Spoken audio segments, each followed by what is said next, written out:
In this video, we're going to talk about even and odd functions. So a function f that satisfies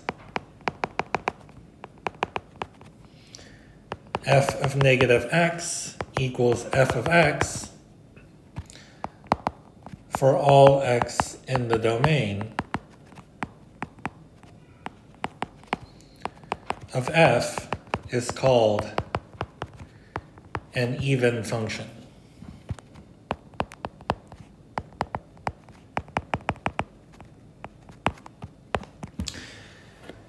So in this video, I hope that by the end you will know how to recognize what it means for a function to be even or odd, and how to tell if a function is even or odd.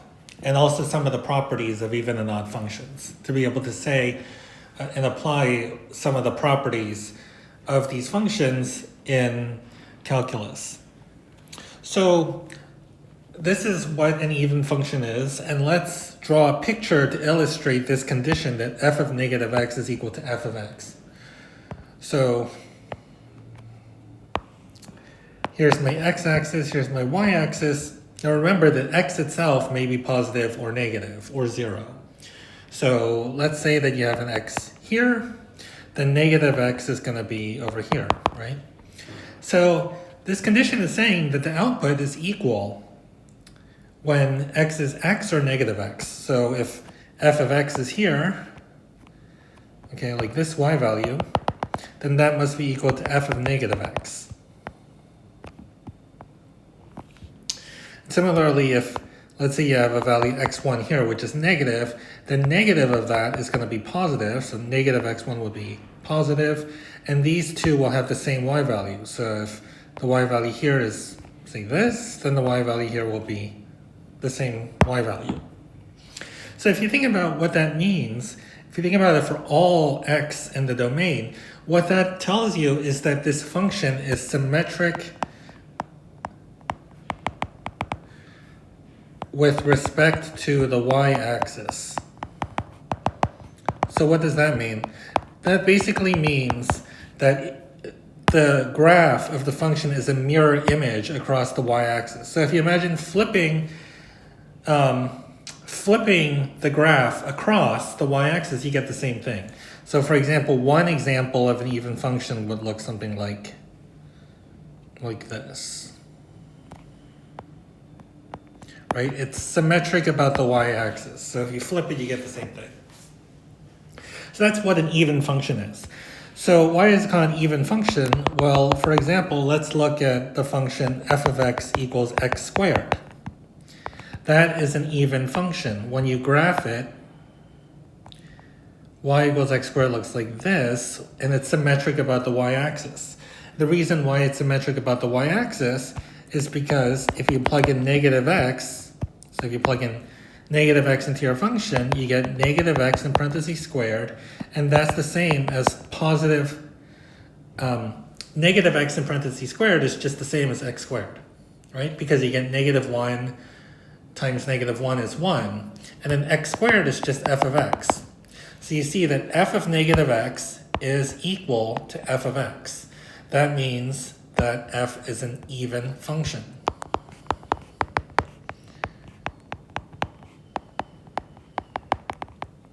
So to see if a function is even, you plug in negative x into your function, and you see if it's the same as what you get when you plug in x.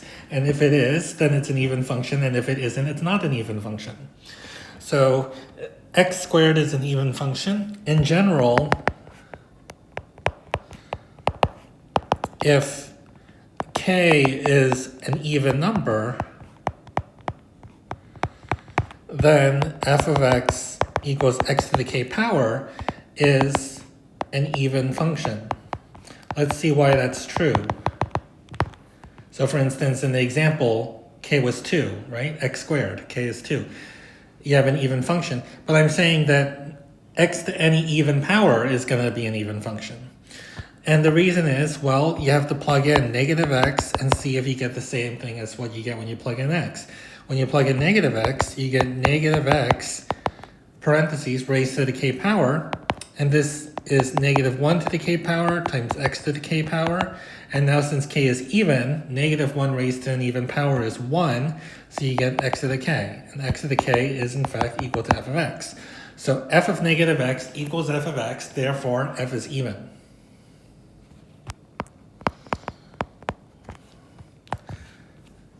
Okay? That's exactly what it means to be even, right? F of negative x equals f of x. So we've shown that they are in fact the same. So that explains why these functions are called even functions, because x to an even power is an even function. Okay, let's talk about odd functions. So a function f that satisfies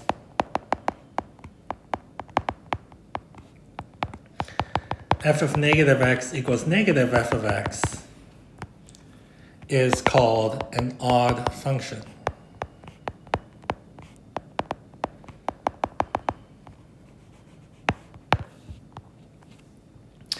So let's look at an sample picture.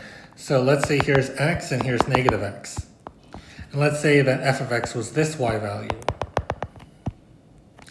Well, the condition tells you that when you plug in negative x, you have to get minus f of x. So minus f of x will be down here. So you might have points like this, and you could have a negative x value, so maybe your x1 is here, and then negative x1 is here, and maybe f of x1 is, I don't know, this y value, then f of negative x1 will be minus that, so it will be that y value. So in general, your even function, I mean, in this example, it might look like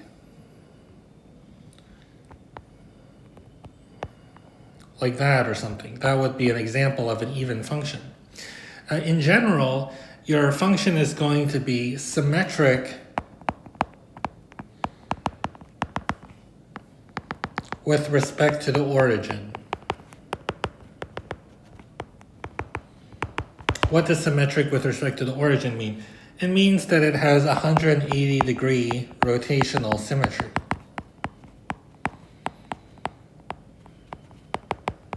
So if you have this graph and you rotate it 180 degrees, it'll look exactly the same. Okay. So one example of an even function would be this function. This function is, I don't know what function it is. This is just a generic picture of an even function, or an odd function. But you could also have a function like f of x equals x. So that would be like that, right? When you plug in negative x, you get, the y value is just negative x. When you plug in x, you just get x, and x is equal to minus negative x, right? So yeah, this is an odd function. And in general, as you might expect, we've seen that when you have x raised to an even power as an even function, if you have x to an odd power, that is an odd function. So if k is odd, then an odd number, then f of x equals x to the k is an odd function. Because, well, if you plug in negative x into your function, we want to check that you get negative f of x, right? Odd means that f of negative x equals negative f of x. So we're going to evaluate f of negative x and see if we actually get negative f of x. Well, f of negative x, by definition, is negative x to the k power, and then when you pull out the negative 1, it's negative 1 to the k power times x to the k power, and since k is odd, negative 1 raised to k is negative 1. So it's negative x to the k, and negative x to the k is negative f of x. So we've shown that, yes, f of negative x equals negative f of x. That means that f is an odd function. Okay. So that's how to tell if a function is even or odd. Here's an example. Let's say that you have the function f of x equals 3. Well, this is the constant function 3. So this means that whatever your x is, the y value is just 3. Right? So do you think that's even or odd? Well, I say that this is an even function. Because when you plug in negative x, you get 3. Because this is a constant function. No matter what your input is, the output is 3, right? So f of negative x is 3, and f of x is 3. So they're the same. So f of negative x equals f of x for all x in the domain. That means that f is even. What if you have something like g of x equals e to the x? Well, so the graph is going to look like this, right? Now, is that symmetric about the y-axis? No. If you flip it, you don't get the same thing. And when you rotate it 180 degrees, do you get the same thing? No. Right? So this is neither even nor odd. Neither even nor odd.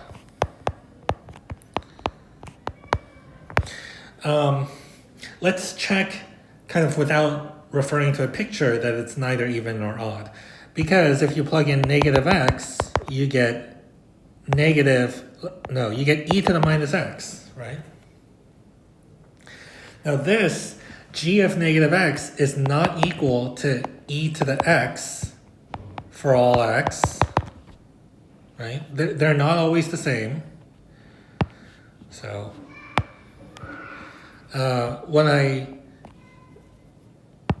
it might be clearer to use the 3 equal bars to say that they are not the same function. E to the negative x is not the same function as e to the x, and e to the negative x is not the same function as minus e to the x, right? So e to the minus x is not the same function as e to the x, so g is not even. But e to the minus x is also not the same function as minus e to the x, so g is not odd either. Right? So that shows that g is neither even nor odd. Okay. Let's look at some basic properties of even and odd functions. So one property is if f and g are even, then the product is even. Okay, why is this true?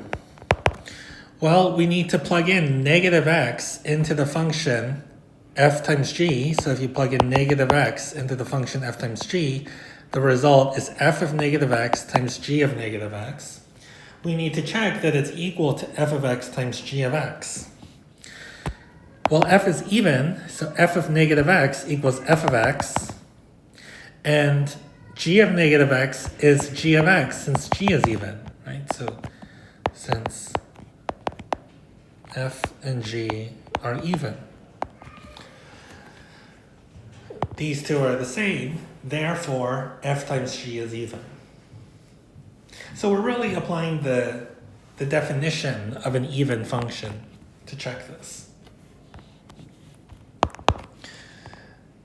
Okay, what if f and g are odd?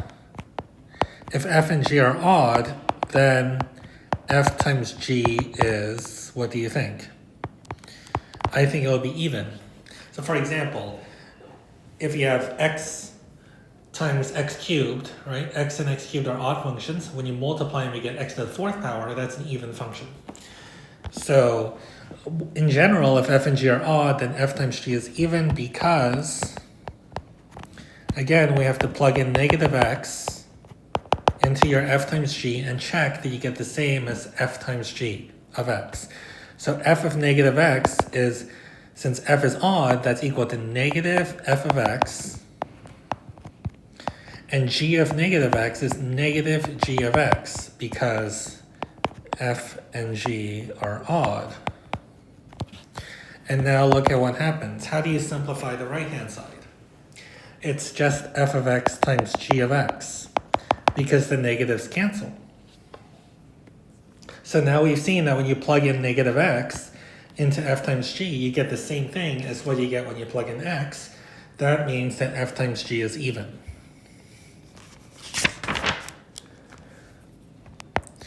Okay, what if one of them is even and one of them is odd? So let's say f is odd and g is even. Then what do you think f times g is? Well, we would expect it to be odd, right? So for example, if you have x squared is even times x cubed is odd, you get x to the 5th power that's odd. So again, why is this true? This is because, so now we have to plug in negative x and check that it's equal to minus what you get when you plug in x. That's what it means for a function to be odd. So if you plug in negative x, you get f of negative x times g of negative x. Now f is odd, so f of negative x is negative f of x. G is even, so you just get g of x, right? So that's because f is odd and g is even. So the result is negative f times g. So we plugged in negative x into f times g, and we got minus what you get when you plug in x into f times g. That shows that f times g is odd.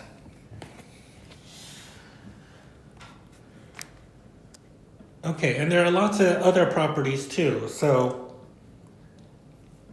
you could have like a constant multiple of an even function is even, a constant multiple of an odd function is odd. And one thing that's more kind of interesting is that the derivative of an even function is odd, and the derivative of an odd function is even. By the way, a good example would be sine and cosine. So if you have sine, that looks like this, right? The sine function has 180-degree symmetry, and when you plug in negative x, it's a property of the sine function that this is negative sine of x. So sine is an odd function.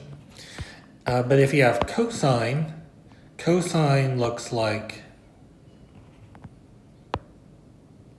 this, right? And it's a property of cosine that cosine of negative x equals cosine x. So cosine is an even function. And I mentioned that the derivative of an odd function is even and vice versa. So the derivative of sine, right? Sine is an odd function. The derivative of sine is cosine. That's an even function. And the derivative of cosine is negative sine. And since sine is an odd function, negative sine is also an odd function. Okay, the reason why, I'm not going to write down the details for why the derivative of an even function is odd and the derivative of an odd function is even, but it's basically because of the chain rule. So if you take the chain rule, basically the minus sign comes out, like if you apply the chain rule to f of negative x, then the derivative is negative f prime of negative x, and if you write out the details, you'll see that that implies that if your f is even, then f prime is odd, and if f is odd, then f prime is even.